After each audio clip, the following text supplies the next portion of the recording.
Eh, bueno, comenzamos. Buenos días a todos. Muchas gracias por la invitación a que podamos abrir pues esta sesión desde Asprima, que nos apetecía bastante por dos motivos, por la forma y por el fondo. La forma porque somos muy fan del clúster de la edificación. Entendemos que nuestro negocio está en constante avance y más en los tiempos que corremos. Bueno, pues cualquier innovación yo creo que la tenemos que redirigir al clúster de la edificación y estos grupos de trabajo que son la semilla para hacer las innovaciones en la edificación.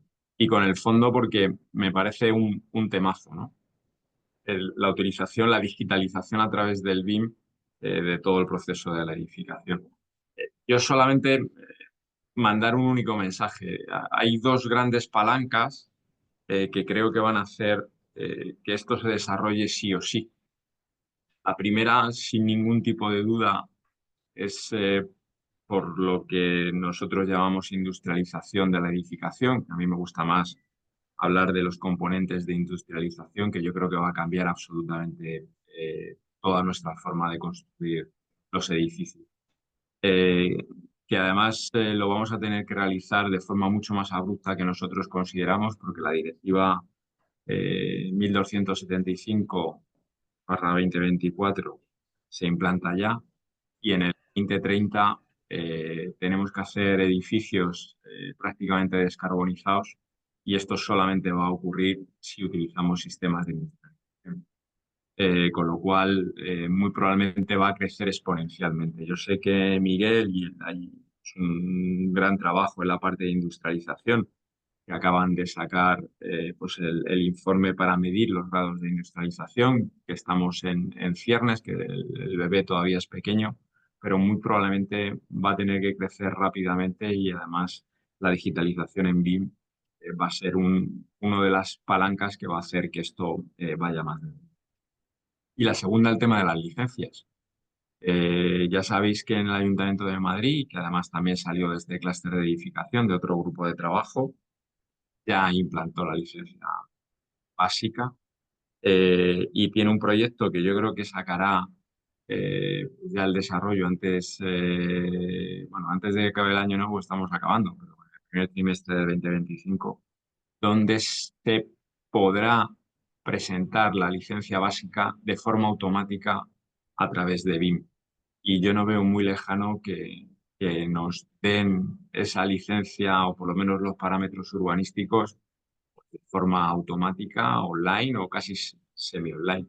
Entonces esas dos palancas van a hacer que tengamos que trabajar mucho más duro y mucho más rápido en esta parte de digitalización de BIM. Así que nada, animo a todos los componentes del grupo que sigan trabajando, que veo que son promotoras constructoras, veo que también hay algún calculista, no sé si hay arquitectos, creo que también es una parte fundamental. Y nada es el camino, porque estas dos palancas van a hacer que esto se desarrolle muchísimo más rápido de lo que nosotros pensamos. Así que nada, cedo la palabra a Miguel Pinto, como director general del clúster. Me quedo un ratito a escucharos y no os preocupéis que luego veré el vídeo total porque sé que lo subiremos a YouTube. Nada, muchísimas gracias a todos.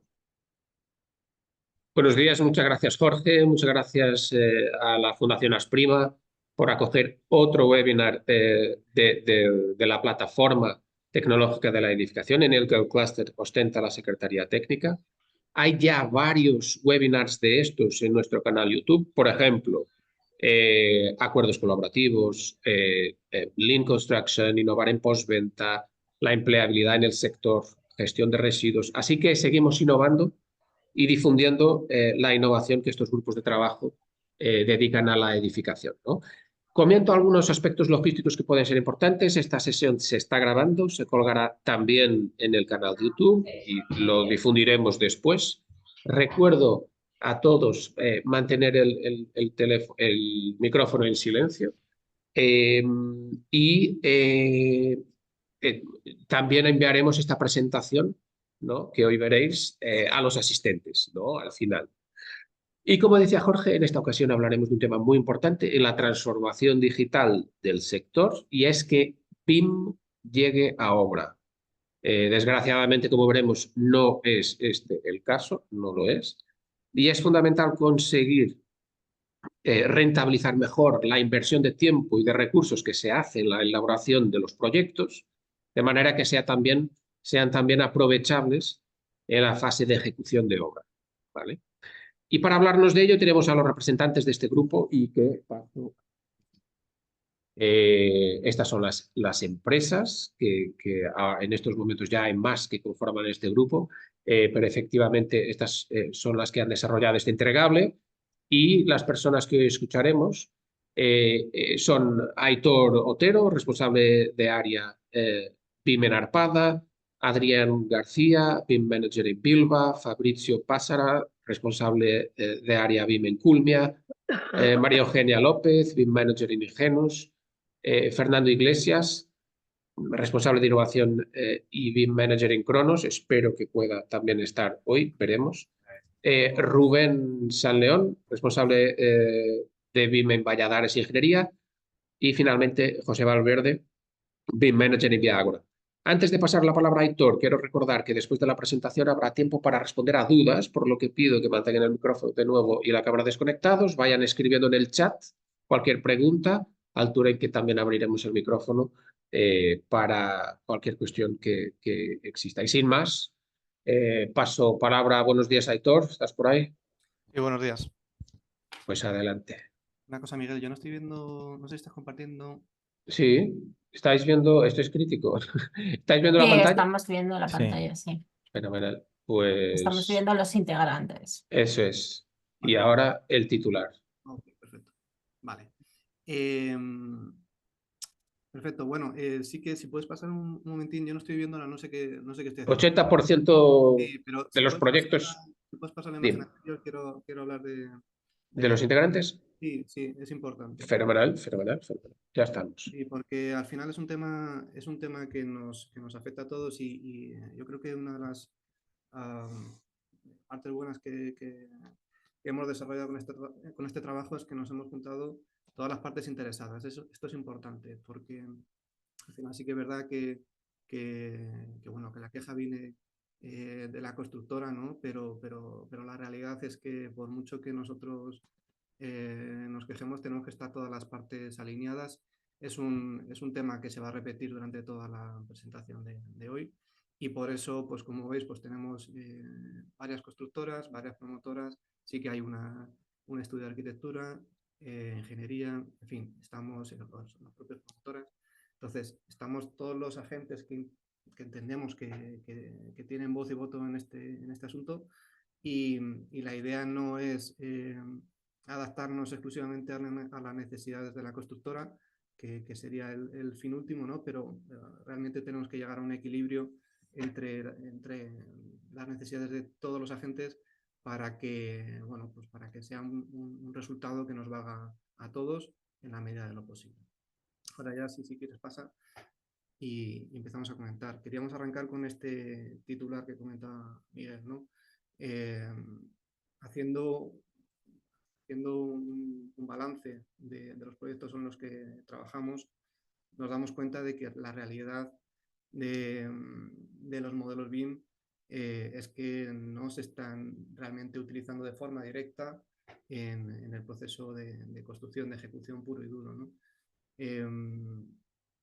Y pongo aquí un apunte. No se están utilizando de forma directa, ¿vale? Sí que se están, aquellas constructoras que están interesadas, pues adaptan estos modelos, ¿no? Y finalmente llegan a utilizarse, pero si ponemos el foco en llevar un proceso en el cual cada una de las partes hace su trabajo y realmente a nosotros como constructora nos llega un modelo bien terminado, eso no está ocurriendo, ¿vale? Nos tenemos que enfocar en, bueno, pues readaptar, remodelar incluso en algunas ocasiones para que esos modelos pues sean realmente útiles en obra. Y nos salía este número, un 80% de los modelos que se desarrollan realmente no llegan a utilizarse de forma directa. Es un número muy importante y esto indica que tenemos que mejorar en muchos aspectos que vamos a ver a continuación, ¿no? Sí que hemos visto que, evidentemente, para aquellas obras de industrialización, ¿no?, que comentábamos antes, pues parece que sí que tenemos más interés en que sea un modelo más completo, más constructivamente viable, que siempre hablamos de este término, ¿no? Pero para una obra, un proceso tradicional, pero con BIM, digamos que no llegamos a ese nivel. ¿Quieres pasar a la siguiente diapositiva, Miguel? Y empezamos a hablar un poco de las cuestiones introductorias o de aquellas preguntas que nos hacíamos al principio y por las cuales pues ha surgido este grupo de trabajo, ¿no? Hablábamos de, oye, ¿realmente funciona BIM en obra? Porque estamos viendo que para que esto funcione tenemos que hacer un esfuerzo brutal desde la constructora. ¿Está realmente funcionando? Y sí que sabemos que en una fase de diseño ya son muchos los estudios de arquitectura que lo tienen integrado y que bueno, pues consiguen sus alcances, digamos, o sus necesidades las consiguen cubrir con ese procedimiento BIM, pero realmente llega ese BIM a obra. Seguiremos teniendo órdenes de cambio. ¿Por qué seguimos teniendo órdenes de cambio? ¿Por qué seguimos teniendo sobrecostes si realmente se supone que con BIM estamos mejorando este tipo de procesos? Pues que realmente no se está utilizando. ¿Por qué sigue habiendo problemas de coordinación? O sea, al final seguimos viendo que cada gente barre para su casa, como siempre digo, pero no hacemos una coordinación real o de calidad entre los distintos agentes que formamos el proyecto. ¿Cómo seguimos trabajando? ¿Realmente esos modelos que nos llegan se utilizan o seguimos con CAD y PDF como hacíamos en un proceso tradicional, por mucho que haya modelo? ¿Es necesario qué tipo de formatos tenemos que trabajar en obra para que ese modelo BIM sea realmente útil? Podemos contar exclusivamente con un IFC, que no podemos, en principio, editar, o necesitamos un modelo nativo, que sí que nos permite desde la constructora ir adaptando todos aquellos cambios que la realidad es que van ocurriendo durante la obra, por mucho que nos intentemos adelantar a los problemas, ¿no?, en este tipo de procesos. Bueno. ¿Cómo llega ese modelo? Se cubren las necesidades de todos los agentes que formamos el proceso.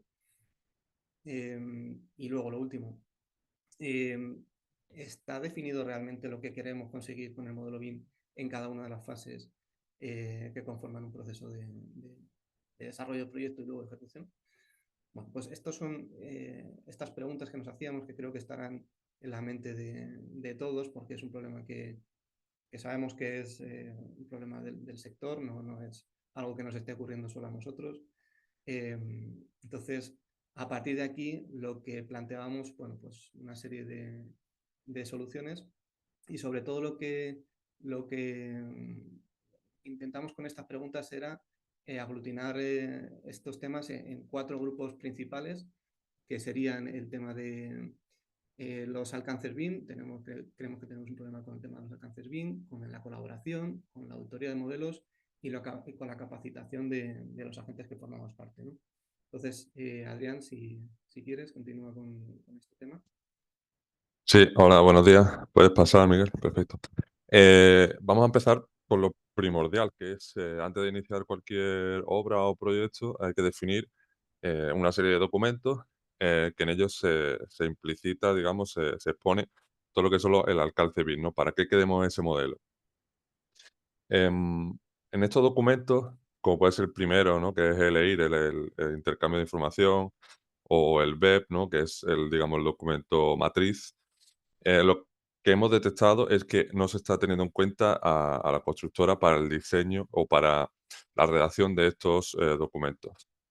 ¿Qué quiere decir? Que al final el cliente, el promotor, pide unos requisitos para un modelo que se centran primordialmente en la fase de diseño, ¿vale? Ese modelo No es válido para obras porque no cumple ciertos requisitos que en obras se necesitan a la hora de poder medir, cuantificar o a la hora de modelar de una manera determinada para que podamos tener esa relación de modelo y ejecución final, ¿vale?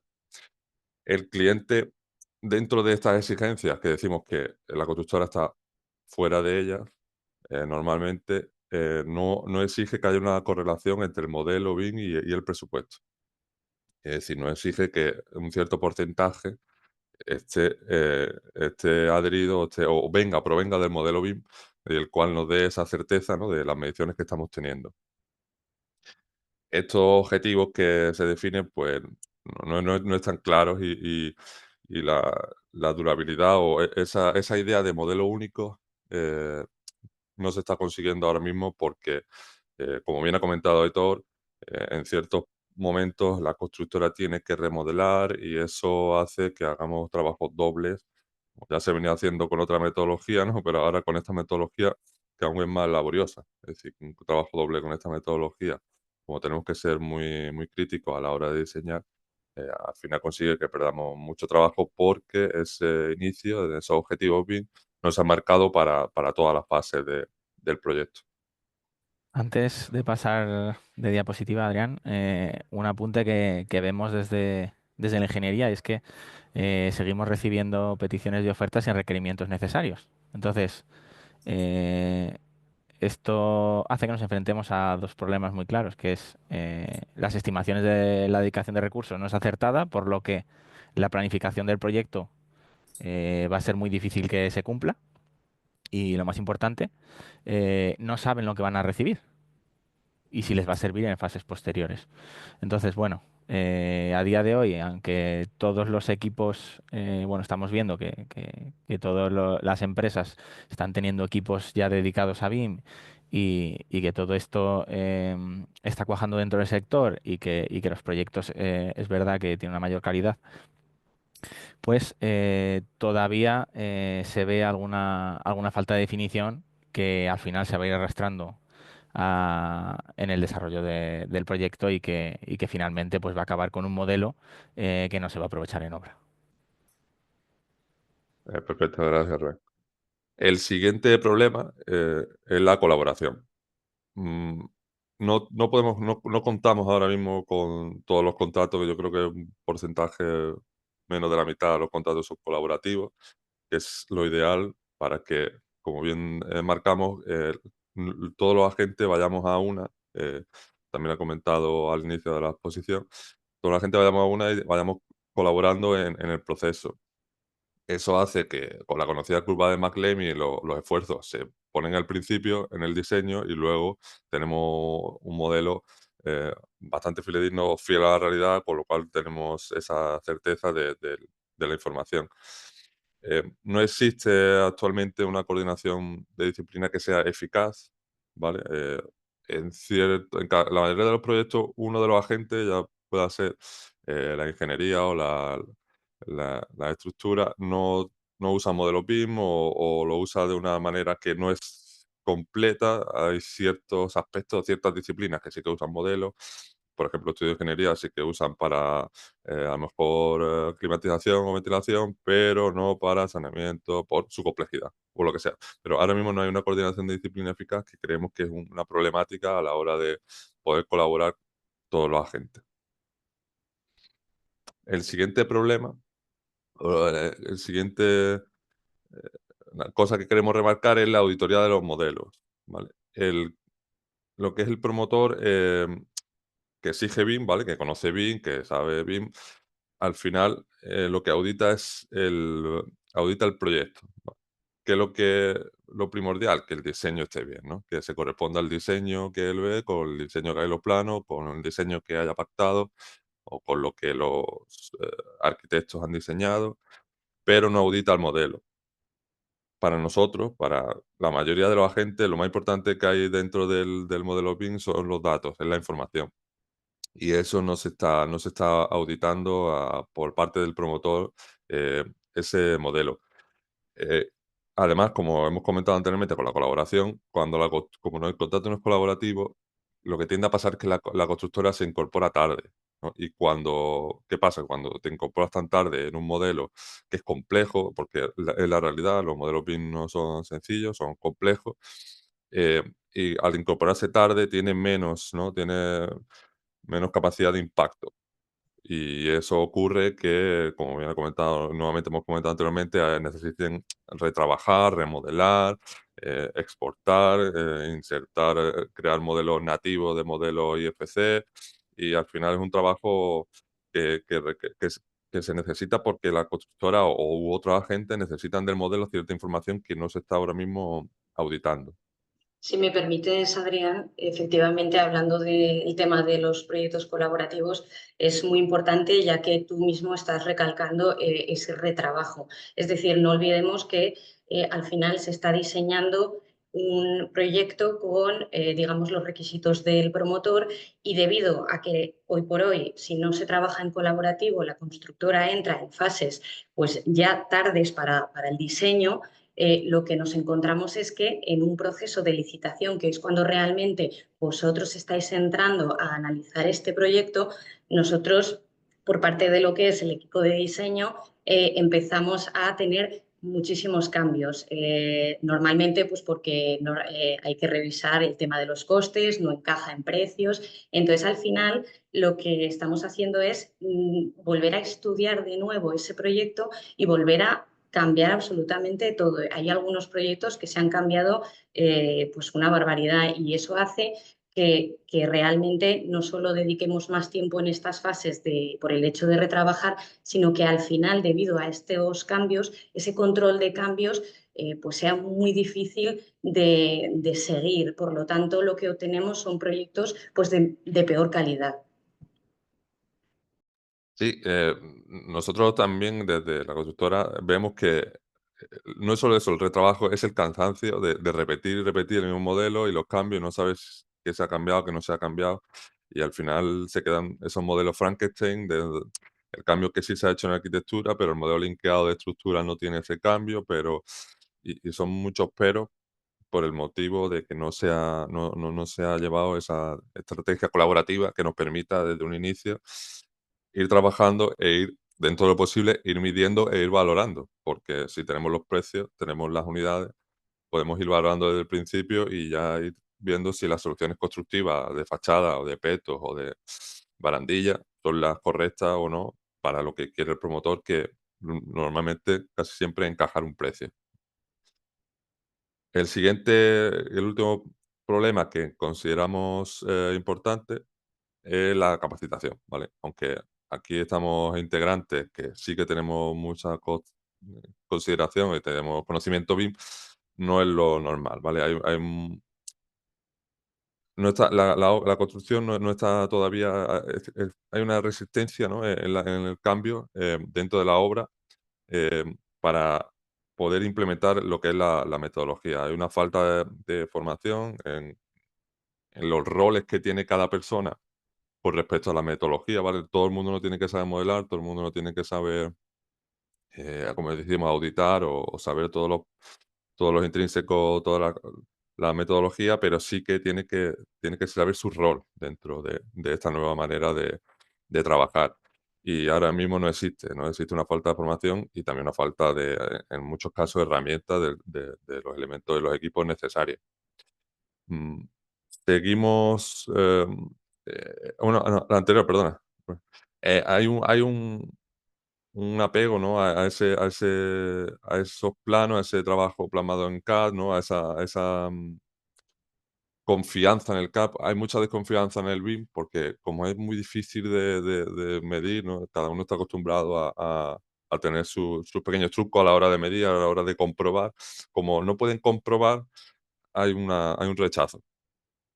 Y nosotros en obra lo estamos sintiendo. Hay mucho rechazo a la metodología porque se ven, las personas que han trabajado siempre de una manera, se ven despojadas de sus herramientas para su comprobación, ¿no? Para lo que les da seguridad a la hora de defender si consideran que hay unos cambios o no, o sus consideraciones. Entonces estamos viendo que es muy difícil eh, implementar realmente el bien en obra para, para eso, para cambiar, para desvincular el modelo de los planos. Por complementarte, Adrián, ahí también quería apuntar que efectivamente desde equipos de diseño que sí que tratamos de trabajar bajo metodología BIM, es una faena que luego cuando estos modelos o contenedores de información pasan a la constructora para que lo vuelvan a medir o lo revisen junto con las mediciones, realmente no utilicen pues tanto lo que son las mediciones exportadas del modelo como el mismo modelo. Siguen, como bien dices, utilizando esas famosas polilíneas que desgraciadamente no tienen nada que ver con lo que se está exportando de ese modelo. Entonces ahí hay mucha confusión y mucho problema hoy en día porque intentan comparar pues elementos que son totalmente distintos. De ahí la importancia de que todo el mundo estemos en la misma línea y que por lo menos, pues evidentemente no todo el mundo tiene que saber utilizar los mismos softwares, pero sí un nivel mínimo como para que todos podamos aprovechar esos modelos. Y al final es un tema de confiar, ¿no? Que es algo nuevo, que está impactando directamente en mi forma de trabajar. Nosotros nos encontramos muchas veces en equipos de obra que estamos haciendo un trabajo paralelo, pero porque ellos necesitan confirmar, evidentemente, que lo que se está sacando con el modelo corresponde con lo que tradicionalmente han obtenido ellos con esos métodos de trabajo que he comentado.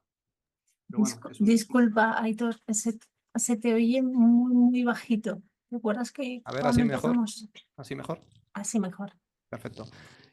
Nada, decía eso, que al final es un tema de que los equipos vean las bondades, que al final muchas veces las bondades simplemente se ven cuando comparas su trabajo tradicional con el trabajo trabajo nuevo con metodología BIM, y que yo creo que es una fase, ¿no? que tenemos que todos estos técnicos que trabajan de forma más tradicional tienen que pasar por ella para realmente darse cuenta de que, oye, pues que funciona, que realmente voy a mejorar en mi flujo de trabajo y que lo voy a adoptar, ¿no? Pero es un paso, hay que pasar. Sí, bueno, ahora continúa Rubén, desgranando el proceso que hemos seguido para intentar dar solución a estos problemas. Gracias, Adrián. Bueno, pues en esta diapositiva lo que hemos intentado plasmar es la hoja de ruta, el camino que hemos seguido para llegar a obtener este entregable. Un modelo aprovechable en obra y, por tanto, en todas las fases de desarrollo del proyecto, anteriores y posteriores. ¿Vale? Es un gráfico en el que pues en colores hemos intentado agrupar los puntos más importantes que creemos que tenéis que conocer para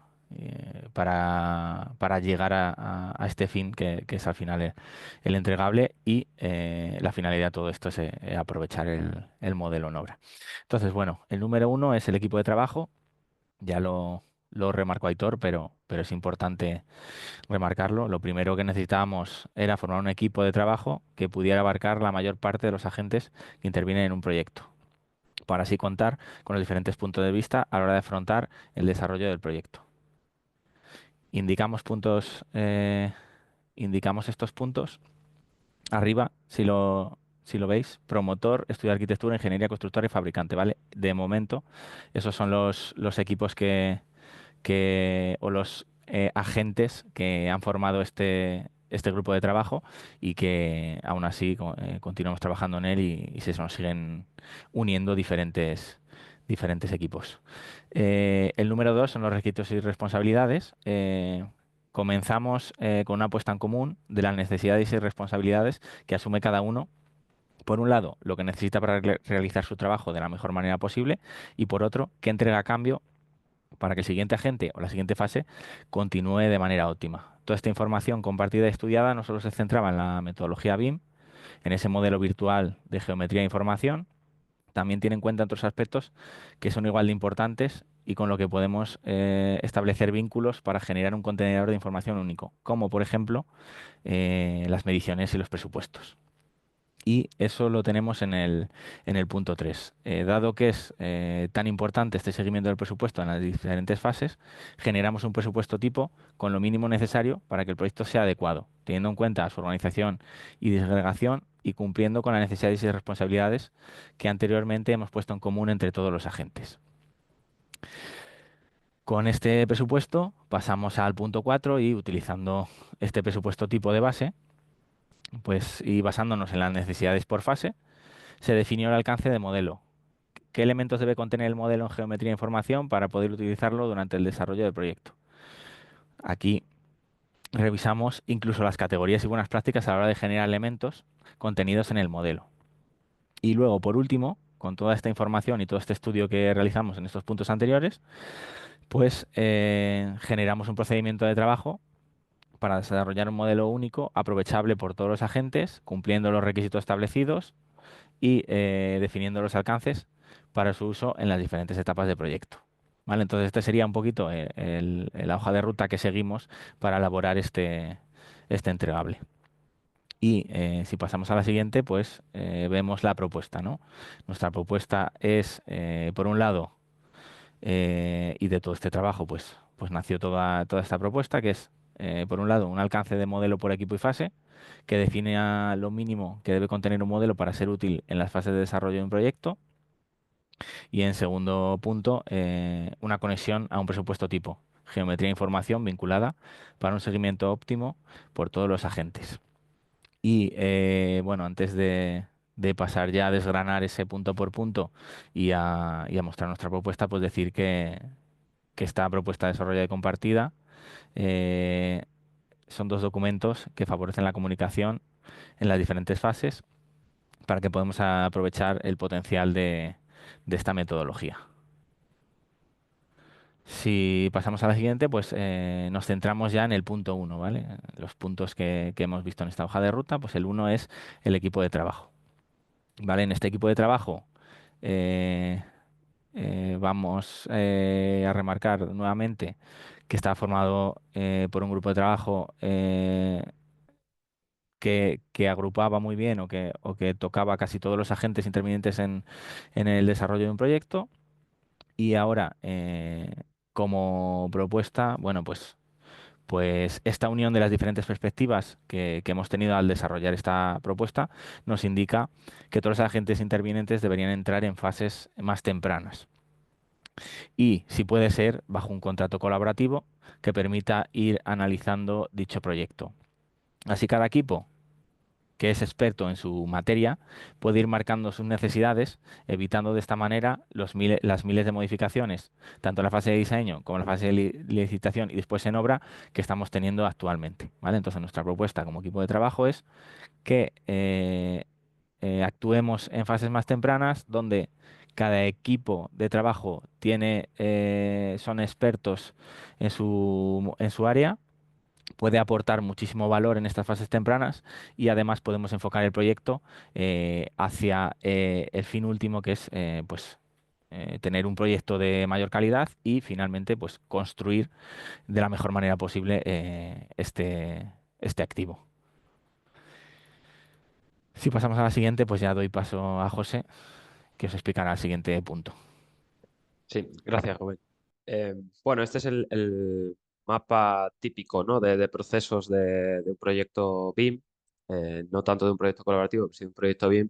Aquí lo que pretendemos es que se definan equipos de trabajo colaborativos de verdad, que todos los agentes estén integrados desde un primer momento, y eso entendemos que tiene que ser también de una manera un poco contractual. Ese IR que estábamos hablando, ese BEP o esos procedimientos BIM, lo podemos llamar como queramos. Al final todo el procedimiento debe definir claras esas responsabilidades para que también tengamos claro un poco bueno, qué agente debe acometer según qué trabajos, y tener en cuenta sobre todo el final del proceso, que suele ser la construcción, porque es cierto, nosotros somos promotora y como muchas promotoras casi siempre sabemos qué proyecto queremos hacer, pero probablemente todavía en fases muy tempranas no tengamos definido con qué constructora lo queremos hacer.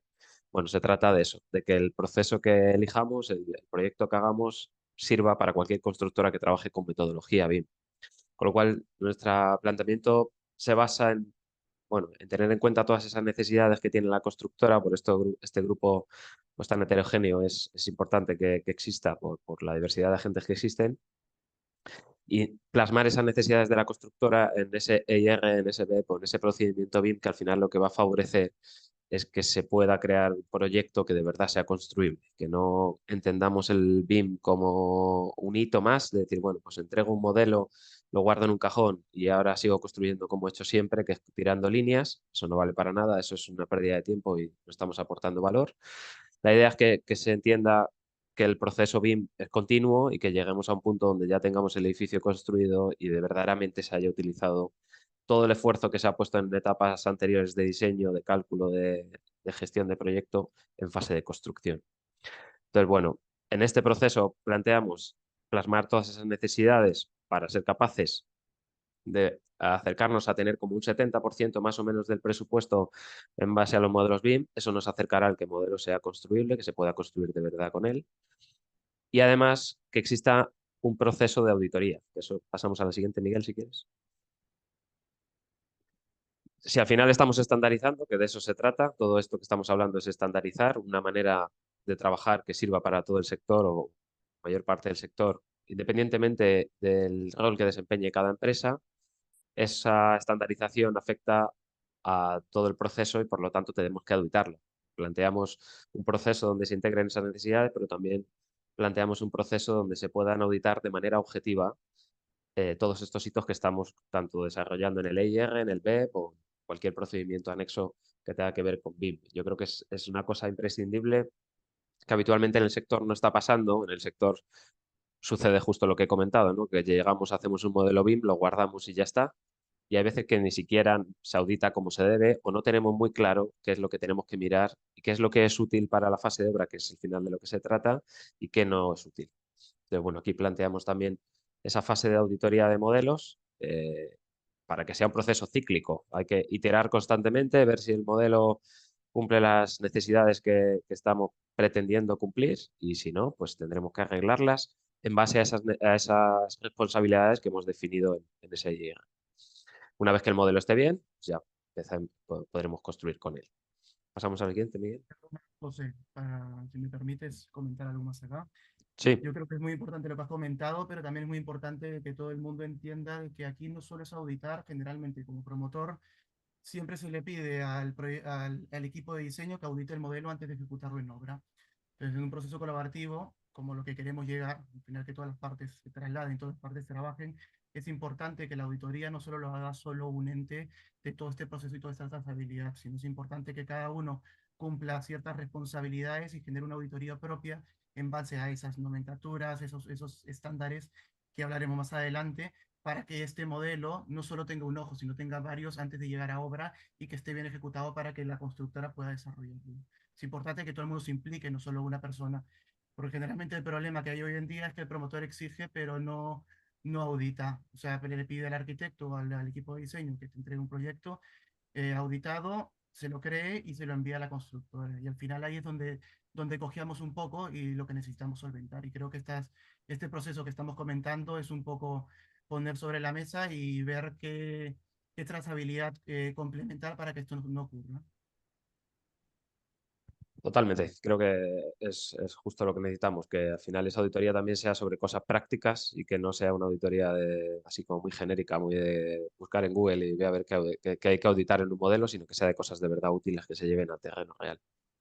Y por parte de todos, evidentemente. Al final, todo lo que estamos hablando es colaborativo, pero colaborativo de verdad. O sea, todos tenemos que estar igual de integrados e igual de implicados. Vale, vamos a la siguiente. Bueno, entonces una de las cosas que planteamos es hacer estos especies de checklists, ¿no? Estas listas donde, bueno, entre todos los que hemos formado parte de este trabajo hemos puesto ahí nuestra visión para establecer unos puntos en común y nada, se trata de que, pues justo lo que estaba contando Fabricio, ¿no? Que en cada fase, cada responsable de esa fase o de esa tarea sea capaz de tener ese checklist y decir, vale, esto me corresponde a mí, ¿está o no está? ¿Esto está o no está? ¿Esto está o no está? Y que sea totalmente objetivo, que no haya capacidad de interpretación dentro de los márgenes de la normalidad, para que cualquier persona tenga la capacidad de validar si el modelo está bien o está mal en un trabajo que tiene que ser ágil. Esto no se trata de añadir un proceso más complejo, de darle todavía bueno, pues más dificultad al proceso, que por sí sabemos que es el proceso BIM de por sí es una cosa como un poco tediosa en ocasiones. Eso tiene que ser una cosa sintética, muy directa, muy fácil, muy alcanzable para cualquier promotor y cualquier agente. Vale, vamos al siguiente. Bueno, entonces aquí planteamos también dos posibilidades o dos usos que generalmente no se están haciendo y que no se tienen en cuenta porque recaen siempre sobre el uso de la constructora, sobre el trabajo de la constructora, que es la planificación y los medios auxiliares.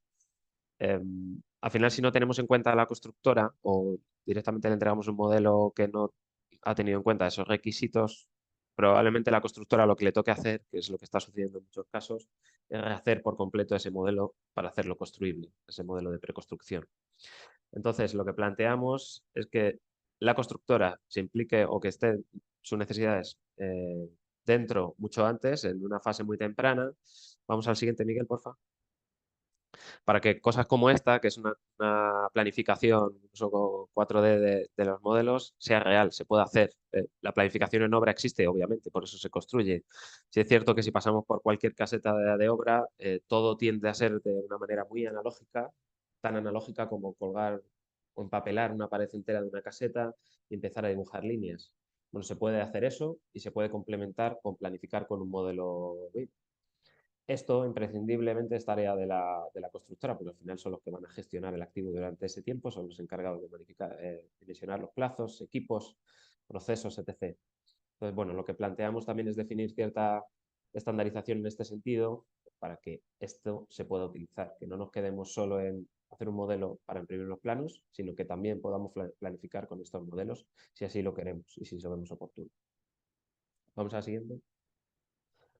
Y pasa un poco con los medios auxiliares. Ahí vemos un ejemplo de una grúa, es un ejemplo, como yo digo, muy tonto, pero muy necesario.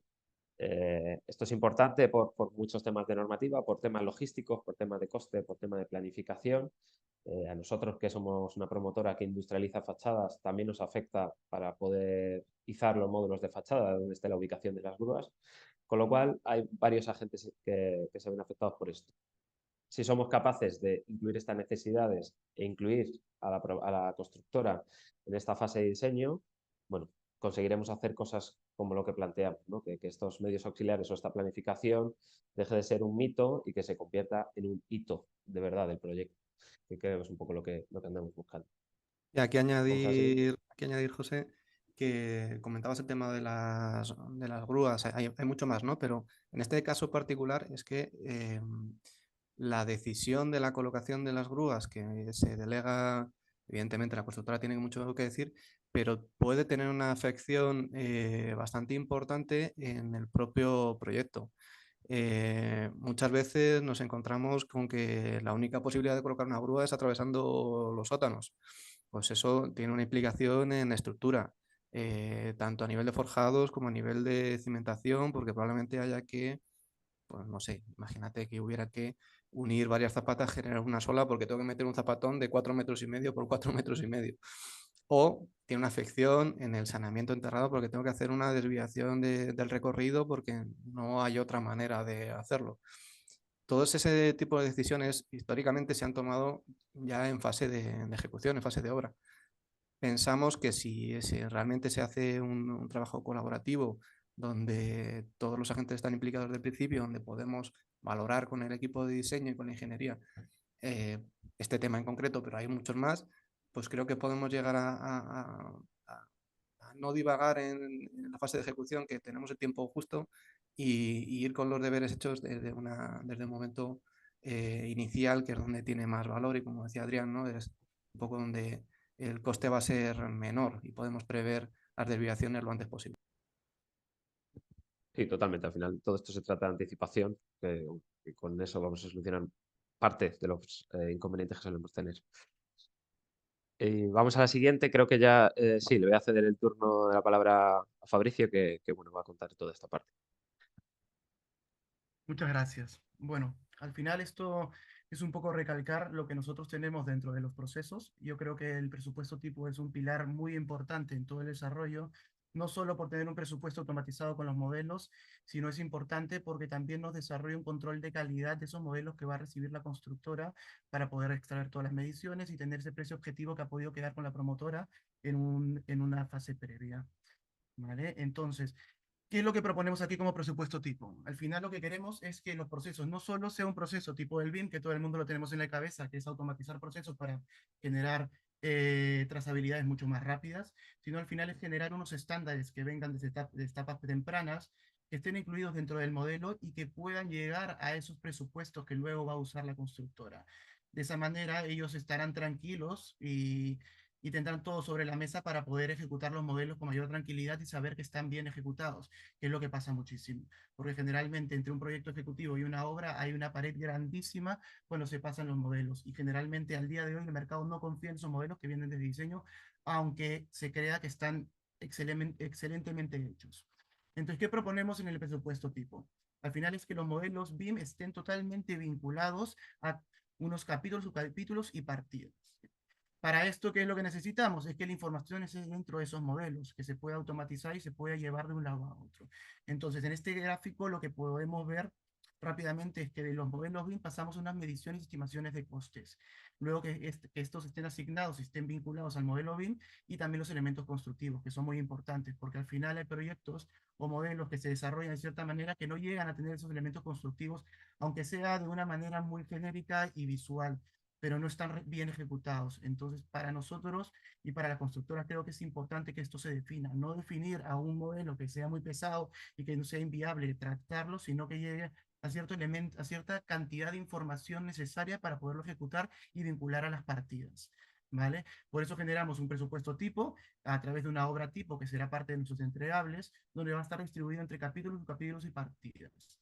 Los cuales en estas partidas los códigos, el texto corto y la descripción larga estarán vinculados a los modelos BIM, haciendo una estructura totalmente compleja y concisa a proyecto, a obra, esté totalmente bien ejecutado. ¿Vale? Siguiente opción, por favor. ¿Me escuchan bien? Sí.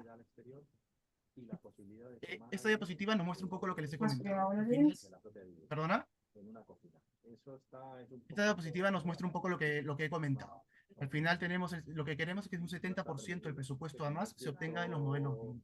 Entonces aquí podemos ver el desarrollo de un modelo en la plataforma de Revit, donde tiene un assembly code o un código de montaje asignado a una codificación. Esta codificación lo que hace es trasladar esta información directamente a software de mediciones o de planificación, que es lo que queremos lograr. Al final que tengamos un código de partidas, unas partidas estándar y una codificación estándar que todo el mundo use para que cuando llegue a obra al ejecutor, a la constructora, tenga confianza de que esta codificación se va a asignar directamente al presupuesto que demandamos. Al final digamos, nuestro equipo lo que ha realizado y en los entregables que vamos a dar, tenemos estas especificaciones muy bien dadas para poder controlar esto y poder trasladar la información de manera más óptima.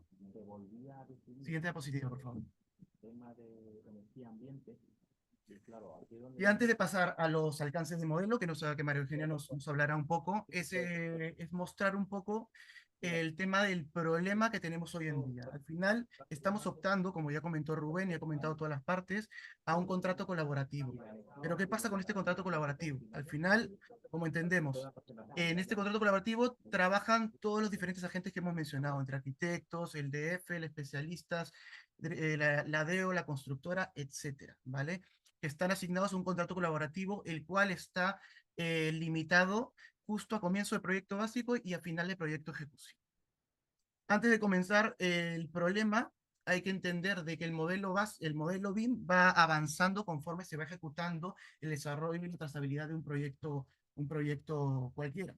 ¿Vale? Al final, cuando tenemos un proyecto básico un poco más avanzado como entregable, tenemos un BIM básico. Y cuando tenemos un proyecto de ejecución, al final tenemos un BIM definido. Pero esto no quiere decir que ese BIM, ese modelo BIM, esté totalmente definido, porque al final el problema que encontramos al día de hoy son que no tienen estándares totalmente trazables para que el constructor pueda tener estos elementos bien definidos para su uso. Entonces aquí es donde vemos esta pantalla y este problema que genera el poco uso de este modelo en la obra, aunque el modelo esté bien ejecutado y con la información necesaria. ¿Esto qué pasa? ¿Por qué se da? Porque al final un contrato colaborativo al día de hoy termina el proyecto de ejecución y luego tenemos un vacío en la ejecución de obra que no genera esa trazabilidad. Se genera un nuevo contrato, el cual entra a la constructora en parte de licitación, y se hace otro proceso de licitación, y generan estos problemas, estas indiferencias con respecto al uso del modelo en obra. Entonces, ¿por qué sucede este problema? Es muy fácil, es porque hay un contrato colaborativo que termina el proyecto de ejecución, pero luego hay una falta de responsabilidades y sobre todo, que es lo que hemos estado ejecutando y tratado de resolver en este equipo, son los estándares definidos de ese modelo para poder generar esta trazabilidad a la obra.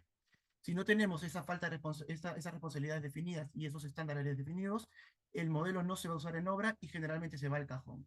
Y luego, cuando tenemos un proyecto Build to Rent o vivienda asequible que lo va a ejecutar un explotador a futuro, llega un as-built, el cual no lo puede usar, y también es un problema muy grande para la promotora, ya que vende estos activos para un próximo uso en operación de mantenimiento, y el modelo es inviable usarlo para este tema. Por ese motivo es muy importante plasmar este problema y a darle paso a María Eugenia para que nos explique un poco cómo hemos desarrollado esto y qué alcances tenemos sobre este modelo que tiene que estar definido para el uso en obra.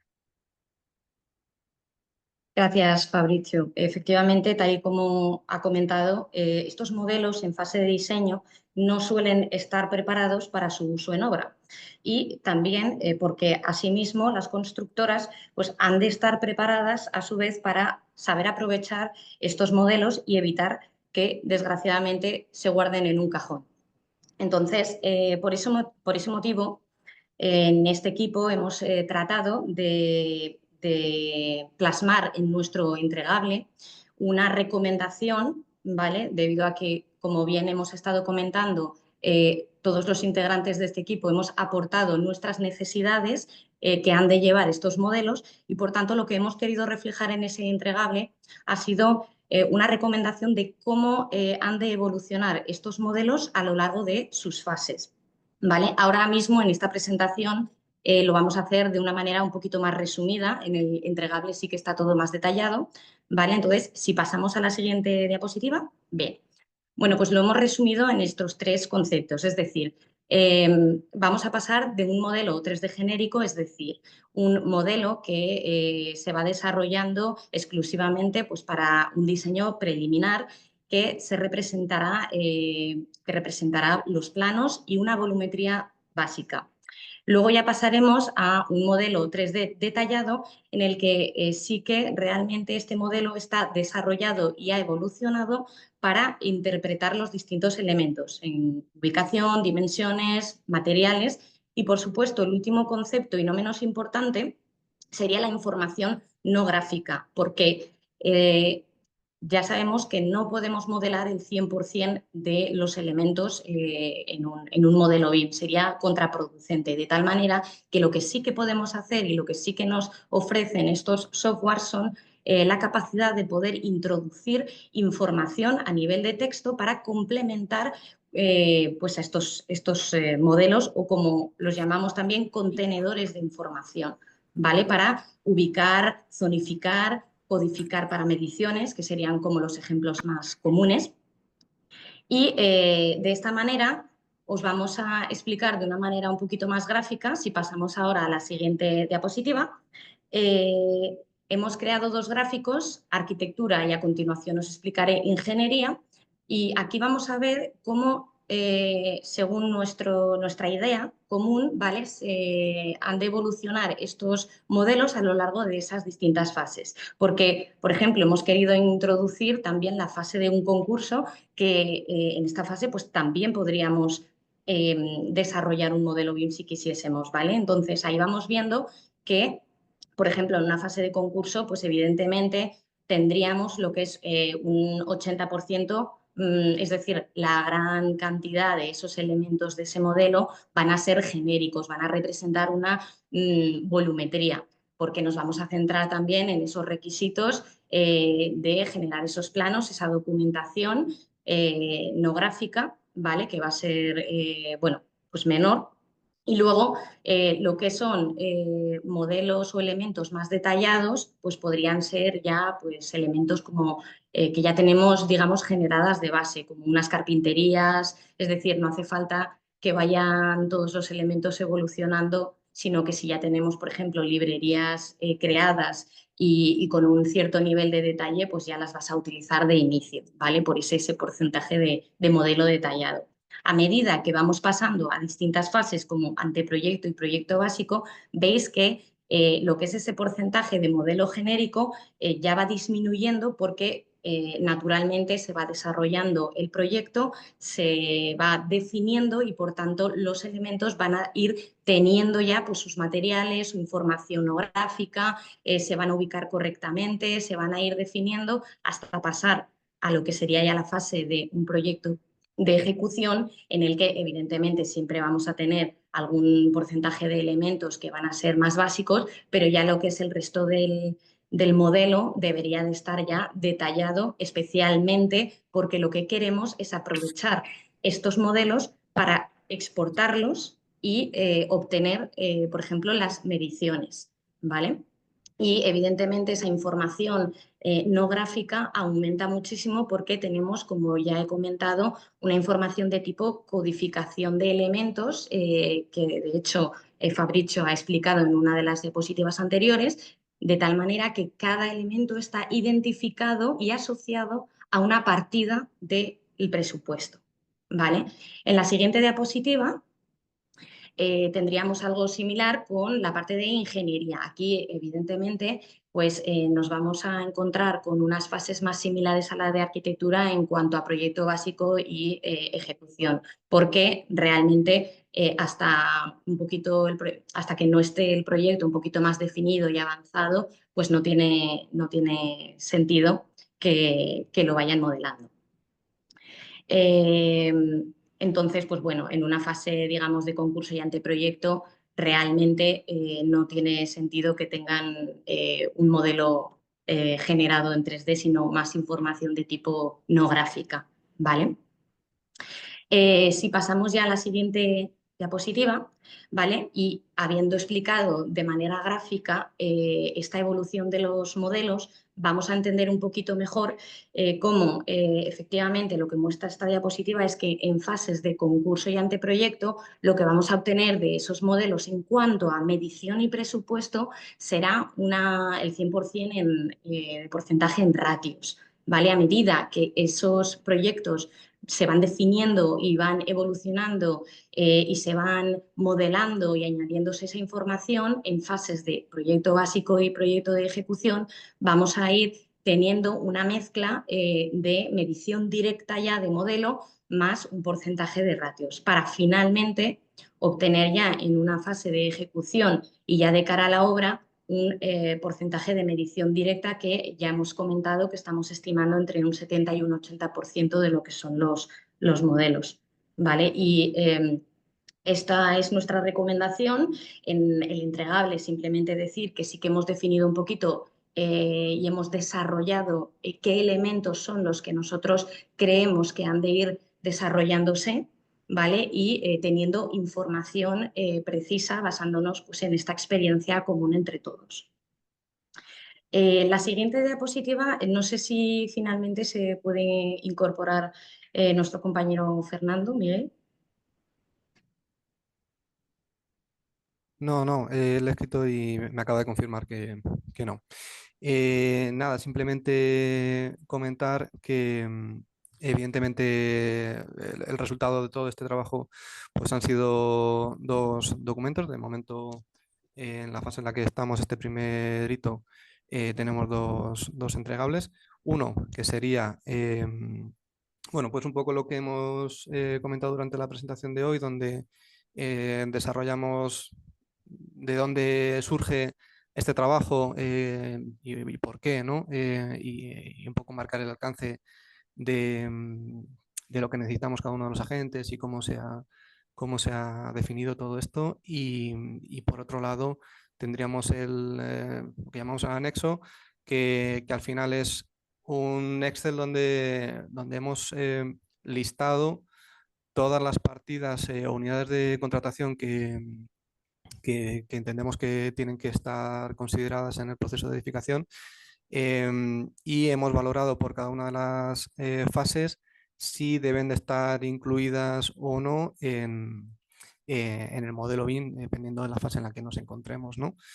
Y también, bueno, pues tiene parte tiene una columna donde también se identifica algunas buenas prácticas de modelado para pues para que consigamos un modelo que realmente sea construible. Eso es un poco el resultado. Como conclusión, y pasamos a la última diapositiva, Miguel, creemos que podemos resumir toda la charla en estas dos palabras: colaboración real. Necesitamos una colaboración real entre agentes. Necesitamos una colaboración porque la tecnología nos lo permite. Tenemos unas herramientas de las que antes no disponíamos y tenemos que aprovecharnos de ellas. No podemos mirar a otro lado y pensar que esta tecnología no es para mí, ¿no?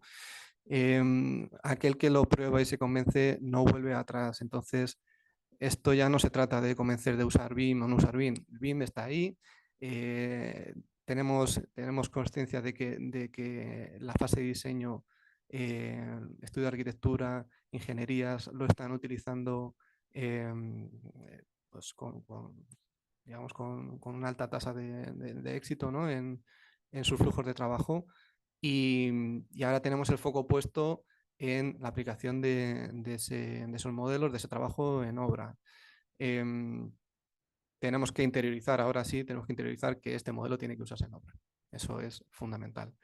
Entonces, un poco por resumir, es imprescindible que tengamos en cuenta todos los alcances de todos los agentes en ese proceso colaborativo, que tenemos que contar con contratos colaborativos donde estemos todas las partes representadas, que es necesaria la formación para poder dar continuidad a esa metodología en todas las fases.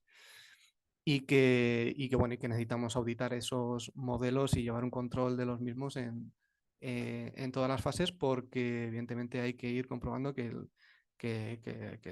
bueno, pues que esos alcances que se han marcado en un principio realmente se estén cumpliendo y se estén representando en el modelo.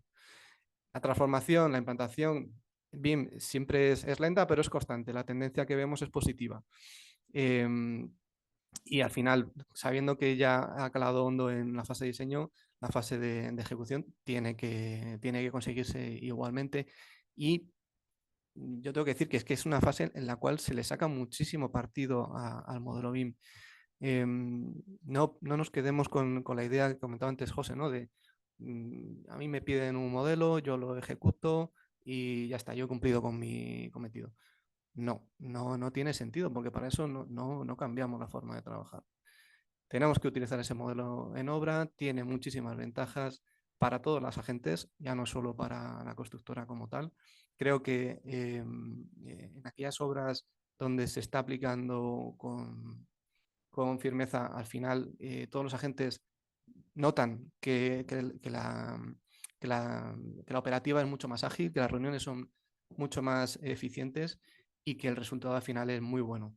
Entonces, yo os animo a que sigamos remando todos en este camino, ¿no? Que es complicado, como hemos comentado durante toda la presentación, pero que es realmente beneficioso para todas las partes. Y nada, vamos a ello. Antes de acabar, como bien dices, Aitor, al final esta metodología conlleva un trabajo mayor en la fase de diseño. No lo vamos a llamar mayor, pero sí mayor esfuerzo, ¿no? Eso sí que está claro, porque al final obtenemos un proyecto de mayor calidad, coordinado, revisado y con mucha más información que nos puede dar un archivo 2D. Entonces, aprovechémoslo en fase de obra, que es donde realmente todo ese esfuerzo que se ha hecho en el diseño se verá recompensado. Y solo, ya para terminar, indicar que bueno, seguimos trabajando para evolucionar este entregable, para intentar definir esta propuesta un poquito más y bueno, intentar, si puede ser, pues probarlo en un proyecto real para conseguir pues el camino completo. Muy bien, muchas gracias a todos, muchas gracias al grupo por el trabajo que habéis desarrollado a lo largo de estos meses. Dos cosas por mi parte. Una, decir a todos que por favor, si tienen cuestiones, es el momento, bien por escrito, bien directamente abriendo el micrófono. Voy a pedir a Sonia, eso sí, que lo gestione. Y en segundo lugar, deciros que acabo de poner en el chat, para aquellos que no conozcáis, dónde está este entregable y el Excel para que lo podáis descargar.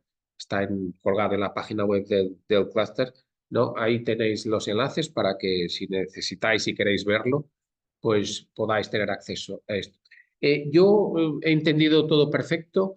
Yo, Aitor, y que he acompañado a lo largo del tiempo vuestro grupo, mientras alguno pueda querer hacer alguna pregunta, sí que me gustaría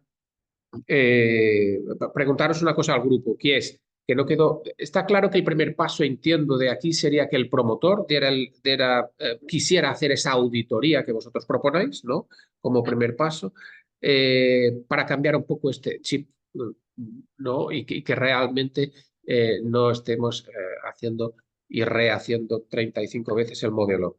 Pero sí que para que el promotor de ese paso, quizás sea interesante que vosotros comentéis cuáles son los beneficios más allá del tiempo que ahorraría en esto. Es decir, las problemáticas que la constructora, entiendo, Adrián y Aitor, evita con un BIM único, redunda en beneficios para el promotor.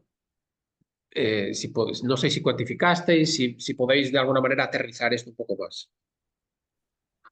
Y al final, como decía, nosotros lo que nos damos cuenta es que nos anticipamos mucho a los problemas que puedan ocurrir en obra.